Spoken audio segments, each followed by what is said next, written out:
കഴിഞ്ഞ കുറേ ദിവസങ്ങളായി എണ്ണം പറഞ്ഞ ദേശീയ മാധ്യമങ്ങളെല്ലാം തലക്കെട്ടായി മാറിയിരിക്കുന്നത് ഹേമ കമ്മിറ്റി റിപ്പോർട്ട് തന്നെയാണ്. പല നടന്മാരുടെയും ചിത്രങ്ങൾ വെച്ചുകൊണ്ടാണ് ഈ ദേശീയ മാധ്യമങ്ങൾ ആ റിപ്പോർട്ട് വലിയ രീതിയിൽ വലിയ പ്രാധാന്യത്തോടുകൂടി ലീഡിംഗ് ന്യൂസായി തന്നെ അവർ പ്രസിദ്ധീകരിച്ചു വരുന്നത്.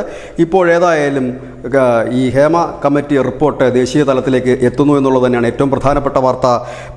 ഈ ദേശീയ വനിതാ കമ്മീഷൻ സംസ്ഥാനത്തെ ചീഫ് സെക്രട്ടറിയോട് ഈ റിപ്പോർട്ടിൻ്റെ പൂർണ്ണ രൂപം, അതായത് ഈ റിപ്പോർട്ടിൽ ഇതുവരെ പ്രസിദ്ധപ്പെടുത്താത്ത 49 to 53 മുതൽ 53 വരെ പേജുകളുണ്ട്. ആ പേജിലുള്ള 130 പാരഗ്രാഫുകൾ എന്താണ് എന്ന് പോലും ആർക്കും അറിയില്ല. അത് ഹൈഡ് ചെയ്ത് വെച്ചിരിക്കാനും സർക്കാർ ഇപ്പോഴേതായാലും ആ ഒരു മറച്ചു വെച്ചത് പുറത്തു വരുമെന്നുള്ള ഏതാണ്ട് ഉറപ്പായിരിക്കുന്നു. ദേശീയ വനിതാ കമ്മീഷൻ അറിയിച്ചിരിക്കുന്നത് 7 ദിവസത്തിനുള്ളിൽ ഈ പൂർണ്ണ റിപ്പോർട്ട്, അതായത് ഇതിനകത്ത് ഒളിച്ചു വെച്ചതും ഒളിച്ചു വെക്കാത്തതുമായ പൂർണ്ണമായ റിപ്പോർട്ട് നൽകണം എന്നാണ്.